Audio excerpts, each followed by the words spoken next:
नमस्कार दोस्तों, study for goals में आप सभी का स्वागत है। यदि आप कॉम्पिटिटिव एग्जाम्स की तैयारी में जुड़े हैं तो हमारे चैनल को अवश्य सब्सक्राइब करें। It's me Ranjit Kumar. You can follow me on Instagram and Twitter. Friends, यदि आप इस चैनल पर नए हैं तो चैनल को सब्सक्राइब करना ना भूलें, क्योंकि यहाँ मिलेंगे आपको डेली मॉर्निंग 5 AM को झारखंड के बेहतरीन करंट अफेयर। तो चलिए फ्रेंड्स, बिना देरी किए हुए देखते हैं आज के महत्वपूर्ण करंट। 14 जून यानी आज। फ्रेंड्स, आज का पहला प्रश्न है, a plan that actually works पुस्तक के लेखक कौन है? ऑप्शन है अनंत प्रसाद, कृतिका पांडे, स्नेहलता अग्रवाल और चेतन भगत। तो फ्रेंड्स, इसका आंसर क्या है? अनंत प्रसाद। अनंत प्रसाद वह व्यक्ति हैं जिनके द्वारा a plan that actually works पुस्तक लिखी गई है। चलिए इनके बारे में थोड़ा आगे जानते हैं। रांची के अनंत प्रसाद ने IIT की तैयारी करने वाले विद्यार्थियों के लिए यह पुस्तक लिखी है। अनंत प्रसाद 2013 IIT JEE मेंस की नेशनल टॉपर थे और एडवांस में ऑल इंडिया 66 रैंक इन्हें मिला था। ये IIT दिल्ली के गोल्ड मेडलिस्ट भी रह चुके हैं। अच्छा, IIT दिल्ली तो हाल ही में कल ही NIRF यानी national institute of ranking framework के द्वारा जारी शैक्षणिक संस्थानों की रैंकिंग में IIT दिल्ली को कौन सा स्थान मिला था? फ्रेंड्स, तो IIT दिल्ली को मिला था तीसरा स्थान। और पहले स्थान पे कौन सा इंस्टीट्यूट है? इंडिया का बेस्ट इंस्टीट्यूट कौन है? तो IIT मद्रास। इसे याद रखिए, बार बार मैं रिवाइज करा रहा हूँ ताकि आपको याद रहे। अच्छा, जब देश का बात हो गया तो झारखंड का भी देख लेते हैं। इस रैंकिंग में झारखंड के 2 संस्थान को शामिल किया गया था, जिसमें से एक था ISM धनबाद जिसे 22वां रैंक मिला था और दूसरा था BIT मेसरा जिसे 85वां स्थान मिला था। तो याद रखिए। इसके अलावा कुछ ही दिनों पहले QS वर्ल्ड रैंकिंग भी जारी की गई है, जिसमें IIT मुंबई भारत का टॉप इंस्टीट्यूट है और उसे 172वां स्थान मिला। मीन्स विश्व के शैक्षणिक संस्थान में IIT मुंबई को 172वां स्थान मिला है। अच्छा, इसमें नंबर 1 पोजीशन पे मैसाचुसेट्स इंस्टीट्यूट ऑफ टेक्नोलॉजी है जो अमेरिका का है, और दूसरे में स्टैनफोर्ड है और तीसरे में हार्वर्ड यूनिवर्सिटी। चलिए ध्यान रखिए उसे। आज का दूसरा प्रश्न है फ्रेंड्स, कोविड-19 किसान तत्काल योजना के तहत किसानों को कितनी राशि का लोन दिया जाएगा? ऑप्शन है 10,000, 20,000, 50,000 और 3 लाख। तो फ्रेंड्स, इसका सही आंसर है 50,000। यानी कोविड-19 किसान तत्काल योजना के तहत किसानों को 50,000 का लोन दिया जाएगा। चलिए इसके बारे में देखते हैं। इस योजना की खास बात यह है कि इस लोन के लिए किसानों को सिक्योरिटी गारंटी के तौर पर कोई भी चीज़ गिरवी रखने की ज़रूरत नहीं है। अच्छा, 3 लाख से याद रखिए, कुछ ही दिनों पहले डेयरी से जुड़े किसानों को सरकार द्वारा 3 लाख तक की लोन देने की घोषणा की गई थी। आज का तीसरा प्रश्न है फ्रेंड्स, काफ़ी इंपॉर्टेंट प्रश्न है। विश्व रक्तदान दिवस कब मनाया जाता है? ऑप्शन है 8 मई, 5 जून, 12 जून और 14 जून। तो फ्रेंड्स, 8 मई को तो रेड क्रॉस डे होता है, 5 जून को तो वर्ल्ड इन्वायरमेंट डे है, तो 12 जून को तो अभी हाल फिलहाल में देख ही चुके हम लोग वर्ल्ड चाइल्ड लेबर डे था, मतलब अगेंस्ट चाइल्ड लेबर डे था।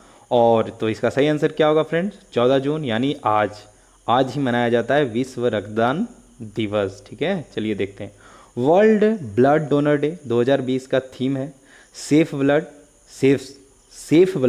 सेव्स लाइव्स, यानी सुरक्षित रक्त और बचाए जीवन। तो याद रखिए, ये तो हाईलाइटेड टॉपिक हो जाता है। मैं बता दूं कि जब भी डेट से रिलेटेड प्रश्न पूछे जाते हैं तो जनरली जो हाईलाइटेड होते हैं उन्हीं का थीम पूछा जाता है। अन्यथा जो ट्रेंड में नहीं है, जिसे लोग आसानी से नहीं जान रहे हैं, जो चर्चा में नहीं है, उसे डायरेक्ट पूछ लिया जाता है। ठीक है। तो चलिए, जब डेज का बात आ गया है तो हम देख लेते हैं जून माह के इंपॉर्टेंट डेज। तो जून माह में जो महत्वपूर्ण दिवस आए मैं अपने वीडियो में लगातार बता रहा हूँ, फिर भी एक बार आप देख लीजिए। 1 जून को वर्ल्ड मिल्क डे था, 3 जून को वर्ल्ड बाईसाइकिल डे था, 4 जून को कौन सा डे था? International day of innocent children victim of aggression. 5 जून को था world environment day most important. इसका थीम आप कमेंट बॉक्स में लिखिए। 7 June world food safety day था और 8 जून को वर्ल्ड ओशियन डे था। साथ ही 8 जून को वर्ल्ड ब्रेन ट्यूमर डे भी था। इसके अलावा 12 जून को अभी चर्चा किए world day against child labour था और 14 जून को वर्ल्ड ब्लड डोनर डे था। चाइल्ड लेबर से रिलेटेड इंडियन आर्टिकल में एक आर्टिकल है, आर्टिकल 24, जो बताता है कि 14 वर्ष से कम उम्र के बच्चों को आप फैक्ट्रीज वगैरह में काम पे नहीं रख सकते हैं। ठीक है, ध्यान रखिए। Friends, world blood donor day पे एक हमारे चैनल पे विशेष अंक आ रहा है और यह वीडियो आज यानी 14 अक्टूबर 2020 को सुबह 8 बजे पब्लिश कर दी जाएगी। तो आप सबों से निवेदन है कि इसे ज़रूर देखें। इसमें प्रतियोगी परीक्षाओं के मद्देनज़र बहुत से महत्वपूर्ण प्रश्नों का जिक्र किया गया। साथ ही ब्लड एवं ब्लड डोनेशन से संबंधित संपूर्ण जानकारी दी गई है। तो याद रखिए, आज 8 बजे इसी चैनल पे आएगा। तो चैनल को सब्सक्राइब कीजिए तथा बेल आइकन दबाना ना भूलें ताकि जो भी वीडियो इस चैनल पे अपडेट होंगे आप तक पहुंच जाएंगे। यहाँ खास वीडियोज़ ही आएंगे जो वाकई में आपके नॉलेज को इन्हेंस करेगी। तो इसे आप देखिए, ज़रूर देखिए। इसमें बताया गया क्यों और किन्हें ब्लड डोनेट करना चाहिए तथा ब्लड को एलेबरेट किया गया, ब्लड से संबंधित क्या क्या बातें आपको जाननी चाहिए वो यहाँ पे बताया जाएगा। तो याद रखिए, आज 8 बजे। आज का अगला प्रश्न है, राज्य के 1.16 लाख शिक्षकों को किस ऐप के माध्यम से कोरोना से बचाव का प्रशिक्षण दिया जाएगा? ऑप्शन है स्वच्छ झारखंड ऐप, सर्व शिक्षा अभियान ऐप, स्वच्छ विद्यालय स्वच्छ बच्चे ऐप, बाजार ऐप। तो फ्रेंड्स, इसका सही ऑप्शन है सी, यानी स्वच्छ विद्यालय स्वच्छ बच्चे ऐप के माध्यम से 1.16 लाख शिक्षकों को ट्रेनिंग दिया जाएगा कोविड-19 के संदर्भ में। चलिए आगे देखते हैं। यह प्रशिक्षण झारखंड शिक्षा परियोजना और यूनिसेफ द्वारा संचालित किया जाएगा। इस प्रशिक्षण के बाद परीक्षा में शिक्षकों को 80% अंक लाने अनिवार्य हैं। ठीक है। आज का 5वां प्रश्न है फ्रेंड्स, हाल ही में विद्युत नियामक आयोग के अध्यक्ष के पद से किसने इस्तीफा दे दिया? ऑप्शन है अरविंद प्रसाद, राजीव अरुण एक्का, सुखदेव सिंह और रमाशंकर सिंह। तो फ्रेंड्स, इसका सही आंसर है अरविंद प्रसाद, जो बिहार कैडर के रिटायर्ड IAS अफसर थे। वो विद्युत नियामक आयोग से अध्यक्ष पद से इस्तीफा दे दिए थे। इनका कार्यकाल 2021 तक था, लेकिन ये अभी इस्तीफा दे चुके हैं। ऑप्शन दिखते हैं, राजीव अरुण एक्का दिख रहे हैं। तो ध्यान रहे, बार बार मैं बता रहा हूँ, राजीव अरुण एक्का यानी मुख्यमंत्री के प्रधान सचिव। और सुखदेव सिंह कौन है? तो सुखदेव सिंह हैं चीफ सेक्रेटरी ऑफ झारखंड के मुख्य सचिव। और डॉक्टर रमाशंकर सिंह के बारे में भी बताया, ये वुशु फेडरेशन, वुशु एक प्रकार का कराटे के जैसा गेम है जिसका उद्गम चाइना है और इसके 2 प्रकार होते हैं जिसे मैं पहले भी बता चुका हूँ। तो उसी वुशु फेडरेशन संघ के ये अध्यक्ष बने हाल ही फिलहाल। कौन? डॉक्टर रमाशंकर सिंह। चलिए फ्रेंड्स, आपको बता दूं, इस वीडियो का PDF आप यदि चाहते हैं, PDF डेली 5 बजे हमारे टेलीग्राम पेज पे डाल दिया जाता है। तो अभी यदि आप PDF का लाभ उठाना चाहते हैं, PDF को देखना चाहते हैं, इसे भविष्य के लिए सेव करना चाहते हैं, तो हमारे टेलीग्राम चैनल पे जुड़िए, जाके स्टडी फॉर गोल सर्च कीजिए और वहाँ पे ज्वाइन कीजिए और डेली 5 बजे इस PDF को डाउनलोड कीजिए और पढ़िए और आगे लाइफ में सक्सेस कीजिए। ठीक है। चलिए, आज का छठा प्रश्न है, टेलीफिल्म आत्ममंथन, जिसमें कोरोना का प्री और पोस्ट इफेक्ट को दिखाया गया, के लेखक एवं निर्देशक कौन है? ऑप्शन है फ्रेंड इंद्रजीत सिंह, नमिता सिंह, पंकज सिंह और दिव्य उत्सव। तो इसका सही आंसर है इंद्रजीत सिंह। नमिता सिंह भी आत्ममंथन की नायिका हैं, पंकज सिंह भी इसी फिल्म से जुड़े हैं, दिव्य उत्सव भी इस फिल्म से जुड़े हुए हैं। फिल्म का नाम क्या है फ्रेंड्स? तो आत्ममंथन, जिसमें कोरोना का प्री और पोस्ट इफेक्ट को दिखाया गया है। यह फिल्म ग्रामीणों के पलायन पर आधारित है। साथ ही गांव में इन्हें किन परेशानियों का सामना करना पड़ता है उसे भी दिखाया गया है। फिल्म में एक परिवार के विखंडन और संयोजन की कहानी बताई गई। फ्रेंड्स, आज का अगला प्रश्न है, हाल ही में झारखंड आंदोलन में आवाज़ बुलंद करने वाले शिबू मुर्मू का निधन हो गया। वह किस क्षेत्र से संबंधित थे? क्या वे गीतकार थे, राजनीतिककार थे, साहित्यकार थे या संगीतकार थे? तो फ्रेंड्स, आपको बता दूं, शिबू मुर्मू एक राजनीतिज्ञ एवं समाजसेवी थे। संथाल परगना में 1960 के दशक में झारखंड अलग राज्य आंदोलन का अलग जगाने वाले सिकारी पाड़ा के पूर्व विधायक शिबू मुर्मू नहीं रहे। 1967 और 1969 में हुल झारखंड पार्टी के टिकट पे ये विधायक चुने गए थे। अगला प्रश्न है, किसान कृषि विभाग के द्वारा जारी हेल्पलाइन नंबर निम्न में से कौन है? थोड़ा अजीब लगा होगा, लेकिन डोंट बी शॉक। हाल ही फिलहाल हुए झारखंड के एक एग्ज़ाम में एक हेल्पलाइन नंबर पूछा गया है। तो JSSC का कोई भरोसा नहीं, कुछ भी सवाल पूछा जा सकता है। ठीक है। तो मैं आपको अवेयर करने के लिए इस प्रश्न को डाला हूँ। जब भी आपको कोई हाईलाइटेड हेल्पलाइन नंबर लगे, पेपर में दिखे, तो उसे आप केयर कीजिए, ध्यान दीजिए, क्योंकि ध्यान में रहेगा तो आप एग्ज़ाम में ऑप्शन देख के भी आप आंसर एलिमिनेट कर सकते हैं। तो किसान कृषि विभाग के द्वारा जारी हेल्पलाइन नंबर है फ्रेंड्स, इसका सही ऑप्शन है ऑप्शन ए 0651249054 तो जितने खरीफ फसल जो धान अभी बोया जा रहा है उससे संबंधित किसान इस नंबर पे कॉल करके पूछ सकते हैं, ठीक है।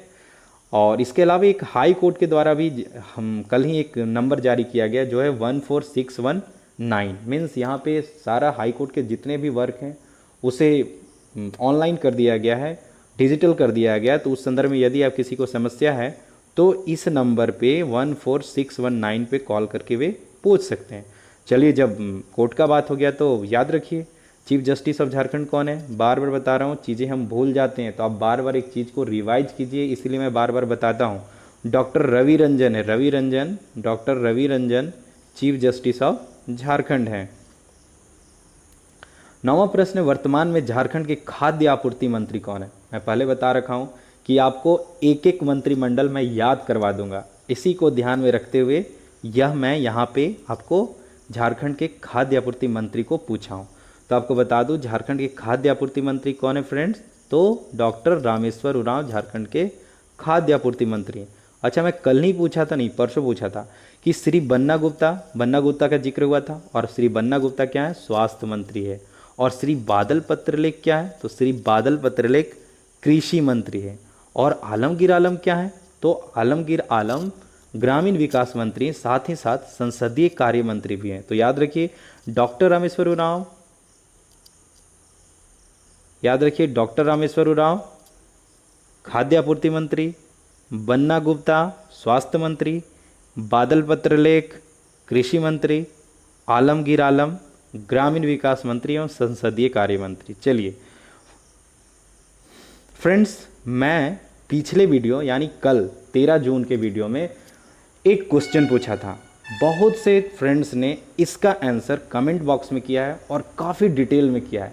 मुझे देख के काफ़ी खुशी मिली कि लोग, जो मेरा पहल है उस पर वर्क हो रहा है, लोग हमारे वीडियोस देख रहे हैं और इसका लाभ भी उठा रहे हैं, ठीक है। तो प्रश्न था the great Indian T and snacks short story की लेखिका कौन है। यह इंपॉर्टेंट क्वेश्चन है, एग्जाम में बनना चाहिए, यह क्वेश्चन तो आना ही चाहिए। तो ऑप्शन है फ्रेंड्स अमिता घोष, कृतिका पांडे, मंजरी प्रिया गुप्ता और स्नेहलता अग्रवाल। तो आपको बता दूं इसका आंसर है फ्रेंड्स कृतिका पांडे। और उन छात्रों को धन्यवाद जो काफ़ी अच्छा से इसका आंसर किए हैं। और मैं बता रहा हूं रांची की कृतिका पांडे ने कॉमनवेल्थ शॉर्ट स्टोरी प्राइज 2020 में अपनी जगह बनाई।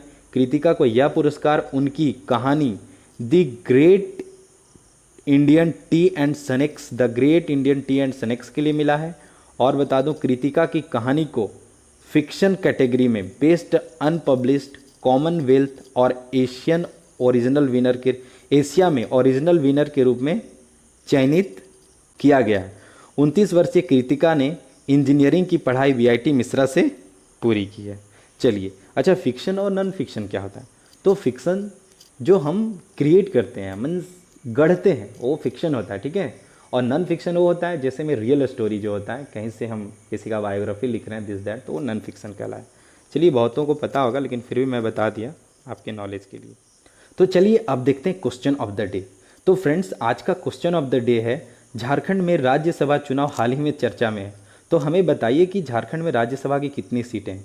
तो इसका आंसर फ्रेंड्स मैं बार बार बता रहा हूँ, आप डिटेल में दीजिए। आप डिटेल में लिखिए कि झारखंड में राज्यसभा की कितनी सीटें हैं, और बताइए लोकसभा में कितनी सीटें हैं, साथ ही साथ बताइए कि विधानसभा में कितनी सीटें हैं, और बताइए कि कितनी सीटें रिजर्व हैं, किस किस कैटेगरी के लिए कितनी सीटें रिजर्व हैं, और कौन सा सबसे बड़ा विधानसभा है, कौन सबसे छोटा विधानसभा है। ये सब चीज़ें आप कमेंट बॉक्स में डिटेल में लिखें, क्योंकि जो चीज़ें आप लिख देते हैं वो चीज़ें आपको याद हो जाती है। तो ऑप्शन है 6, 14, 81 और 82। इसका आंसर आप हमें कमेंट बॉक्स में दीजिए और डिटेल में दीजिए।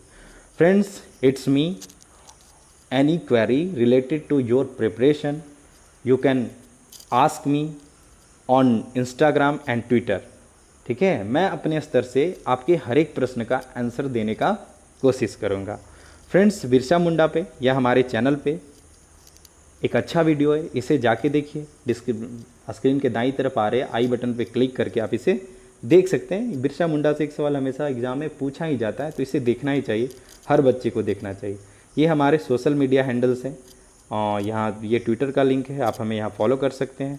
तो फ्रेंड्स वन मोर थिंग, मैं बार बार बता रहा हूँ, इसका PDF चाहिए तो आप हमारे टेलीग्राम चैनल से जुड़िए। टेलीग्राम चैनल पे जितने ज़्यादा बच्चे होंगे मैं उन्हें ज़्यादा से ज़्यादा मटेरियल प्रोवाइड करूँगा और क्विज वगैरह भी लाऊंगा जो आने वाले एग्ज़ाम पॉइंट ऑफ व्यू से इम्पॉर्टेंट है। तो friends all the best for your upcoming exam.